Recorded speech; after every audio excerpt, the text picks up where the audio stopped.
Perkenalkan, nama saya Wedelin. Pada video kali ini saya akan menjelaskan mengenai jawaban dari ujian tengah semester Stochastic Process. Pada soal nomor 1, kita dapat melihat bahwa terdapat 3 jalur yang dapat dilalui oleh tikus. Kemungkinan tikus untuk lolos dalam setiap jalur memiliki peluang yang berbeda-beda. Untuk mempermudah dalam pemahaman soal tersebut, maka dibuatlah probability tree seperti pada lembar jawaban. Pada soal A, kita akan menghitung peluang seekor tikus untuk lolos dari labirin. Nah, kemungkinan tikus untuk lolos dari labirin tersebut dapat dilakukan melalui jalur A, B, dan C. Maka peluang lolos dapat dihitung dengan mengalihkan peluang tikus menggunakan jalur A dan lolos, ditambah dengan peluang menggunakan jalur B dan lolos, dan menggunakan jalur C dan lolos, yaitu 30% kali 20% ditambah 50% dikali 25% dan ditambah 20% kali 8%. Dan didapatkan hasilnya bahwa peluang lolos sama dengan 0,201. Pada soal B, kita akan mencari peluang seekor tikus yang lolos menggunakan jalur C. Pada soal tersebut, kita sudah mengetahui bahwa seekor tikus sudah lolos dan kita akan mencari peluang tikus tersebut menggunakan jalur C. Sehingga kita dapat menyelesaikan soal tersebut dengan conditional probability, yaitu peluang tikus menggunakan jalur C jika lolos sama dengan peluang tikus menggunakan jalur C dan lolos dibagi dengan peluang lolosnya, yaitu sama dengan 20% kali 8% dibagi dengan 0,201 sama dengan 0,0796. Selanjutnya, pada soal nomor 2A, kita akan mencari matriks dan diagram peluang transisinya. Berdasarkan soal yang diberikan, kita dapat membagi setiap kondisi menjadi 4 state. State yang ke-0 jika 2 minggu berturut-turut minum kopi A, state ke-1 jika minggu pertama minum kopi A dan minggu kedua minum kopi B, state kedua jika minggu pertama minum kopi B dan minggu kedua minum kopi A, dan state ketiga jika 2 minggu berturut-turut minum kopi B. Dengan menggunakan keempat state tersebut, kita akan mendefinisikan peluang transisinya berdasarkan soal yang diberikan. Jika 2 minggu berturut-turut dia minum kopi A, maka peluang dia minum kopi B pada minggu ketiga adalah 0,6. Pada pernyataan tersebut, kita dapat mengetahui bahwa kondisi berubah dari state 0 menjadi state 1, sehingga kita menulis peluang 0,6 di state 0 dan state 1. Sebaliknya, jika minggu ketiga dia minum kopi A, maka peluangnya sebesar 1 dikurangi dengan 0,6, yaitu 0,4. Kondisi tersebut merupakan transisi dari state 0 ke state 0. Sisanya kita hanya menulis 0 saja. Berikutnya, jika minggu pertama dia minum kopi A dan minggu kedua dia minum kopi B, maka minggu ketiga dia minum kopi A dengan peluang 0,5. Kondisi tersebut bertransisi dari state 1 ke state 2, maka ditulis 0,5. Dan jika minggu ketiga dia minum kopi B, maka kondisi bertransisi dari state 1 ke state 3 dengan peluang 1 kurang 0,5, yaitu 0,5.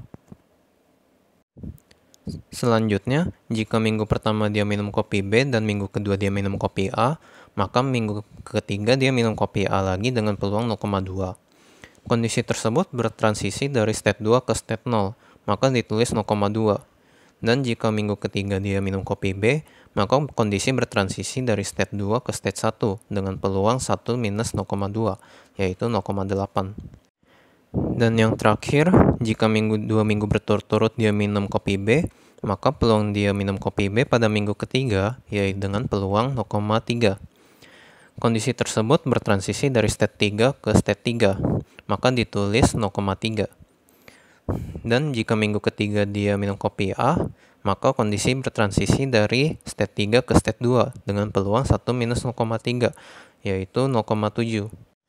Untuk diagram transisinya, dapat mudah digambar ketika menggunakan matriks yang sudah tersedia. Dari state 0 ke state 0, state 0 ke state 1, state 1 ke state 2, state 1 ke state 3, state 2 ke state 0, state 2 ke state 1, state 3 ke state 2, state 3 ke state 3. Pada soal B, kita dapat menghitung peluang dia minum kopi A dengan menggunakan Chapman-Kolmogorov equations. Jika matriks transisi di atas menghitung peluang untuk minggu ketiga, Maka kita dapat menghitung peluang minggu kelima dengan memangkatkan 3 dari matriks tersebut, dan berikut merupakan hasil dari pangkat 3 matriks tersebut. Maka, peluang dia minum kopi A pada minggu kelima yaitu berada pada state 0, di mana minggu pertama dan kedua dia minum kopi A ke state 0 dan 2. Penjumlahan kedua peluang transisi tersebut disebabkan karena pada minggu keempat kita tidak mengetahui apakah dia meminum kopi A atau B, sehingga didapatkan 0,124 ditambah 0,33 sama dengan 0,454. Pada soal C, kita dapat menghitung limiting probability-nya dengan menggunakan rumus V sama dengan matriks peluang transisi yang ditranspos dikali dengan V. Didapatkan keempat persamaan hasil perkalian matriks tersebut dan ditambah dengan syarat dari penjumlahan keempat V tersebut sebesar 1. Dengan menggunakan substitusi dan eliminasi, akan didapatkan solusi dari kelima persamaan tersebut, sehingga didapatkan bahwa V0 sebesar 7/64, V1 sebesar 21/64, V2 sebesar 21/64, dan V3 sebesar 64, di mana V0 merupakan limit dari state 0, V1 limit dari state 1, V2 limit dari state 2, dan V3 limit dari state 3. Pada soal nomor 3, kita dapat menggambar diagram transisi seperti nomor 2 tadi, dengan menggambarkan kelima state-nya terlebih dahulu, kemudian menggambarkan hubungannya berdasarkan matriks transisinya. Dari state 0 ke state 0, state 0 ke state 4, state 1 ke state 0, state 1 ke state 1, state 1 ke state 2, state 2 ke state 1, state 2 ke state 3, state 2 ke state 4, state 3 ke state 3, state 4 ke state 0. Untuk soal B, syarat dari Markov chain bersifat irreducible, yaitu semua state berkomunikasi satu sama yang lain. Namun kita dapat melihat bahwa state 0 dan state 4 berkomunikasi, state 1 dan state 2 berkomunikasi, state 3 tidak berkomunikasi, state 1 dan 2 tidak berkomunikasi dengan state 0 dan 4. Maka dapat disimpulkan bahwa Markov chain tersebut tidak bersifat irreducible. Untuk soal C, kita dapat membagi setiap state menjadi kelas masing-masing, di mana lebih mudah ketika kita sudah menentukan bahwa state mana saja yang saling bercommunicated. Sehingga didapatkan kelas 1 terdiri dari state 0 dan 4, kelas 2 terdiri dari state 1 dan 2, kelas 3 terdiri dari state 3. Untuk menentukan state mana saja yang bersifat transient dan recurrent, maka kita dapat melihatnya berdasarkan kelasnya saja, karena dalam suatu kelas memiliki sifat yang pasti sama. Kelas 1 bersifat recurrent, karena dilihat bahwa setiap state yang keluar akan balik ke state itu sendiri lagi. State 2 bersifat transient, karena dilihat bahwa state 2 yang bertransisi ke state 3 tidak akan balik ke state 2. Kelas 3 bersifat recurrent, karena dilihat bahwa state 3 hanya keluar ke state-nya sendiri. Untuk menyelesaikan soal E, kita akan menentukannya sifat absorbing dari setiap state-nya terlebih dahulu. State yang bersifat absorbing yaitu state 3 saja, karena kita dapat melihat bahwa dia hanya bertransisi ke state-nya sendiri dengan peluang sebesar 1. State yang bersifat non-absorbing yaitu state 0, 1, 2, dan 4. Syarat dari absorbing Markov chain yaitu memiliki minimal satu state yang bersifat absorbing. Yang kedua yaitu semua state yang bersifat non-absorbing pergi ke state yang bersifat absorbing. Syarat pertama sudah dipenuhi oleh state 3, sedangkan syarat kedua tidak terpenuhi karena dapat dilihat bahwa kelas 1 yang berisi state 0 dan 4 tidak pergi ke state 3. Maka dapat disimpulkan bahwa Markov chain tersebut bukan merupakan absorbing Markov chain.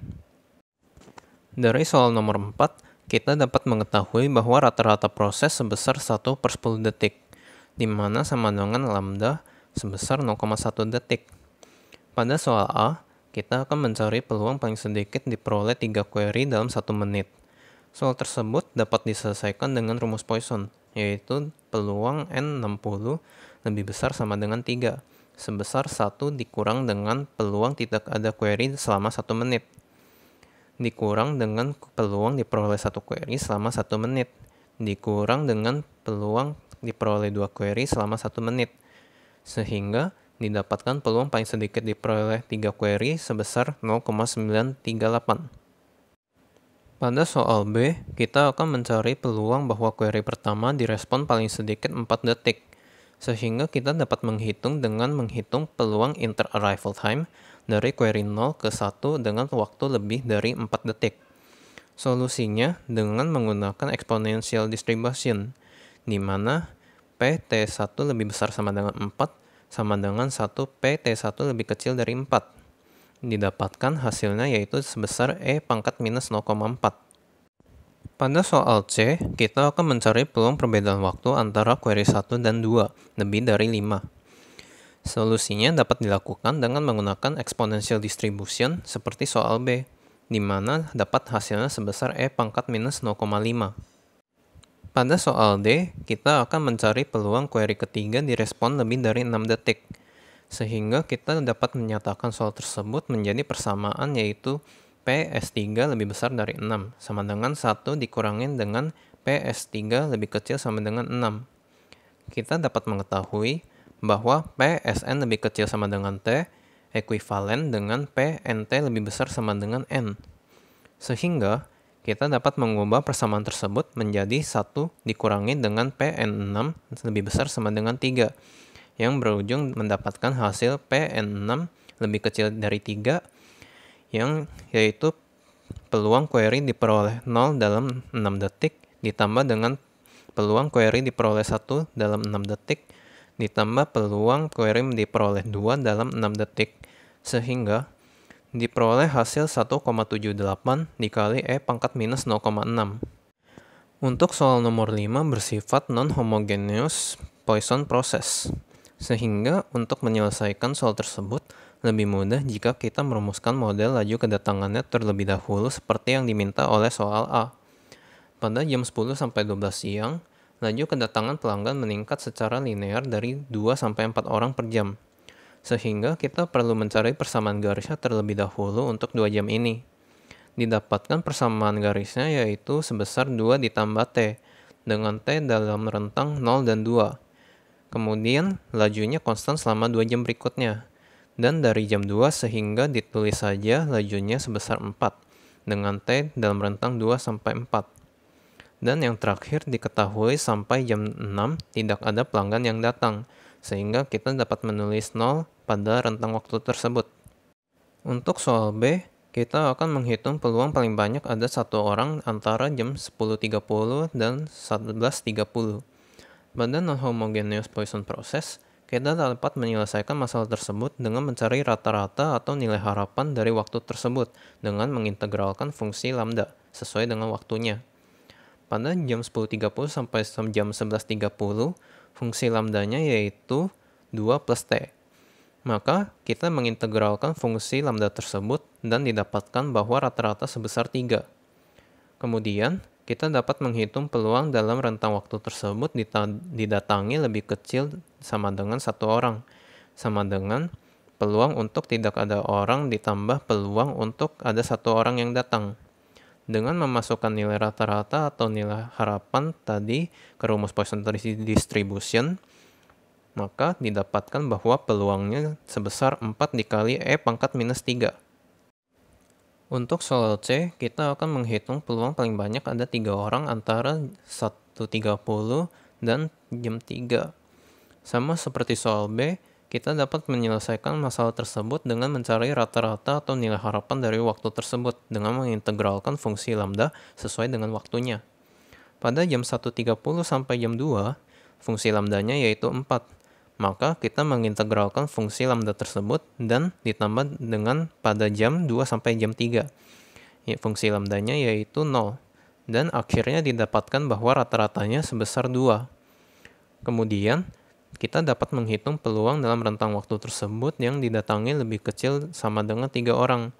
Sama dengan peluang untuk tidak ada orang ditambah peluang untuk ada 1 orang yang ditambah peluang ada 2 orang yang datang ditambah peluang ada 3 orang yang datang. Dengan memasukkan nilai rata-rata atau harapan tadi ke rumus Poisson distribution, maka didapatkan bahwa peluangnya sebesar 19/3 dikali E pangkat minus 2.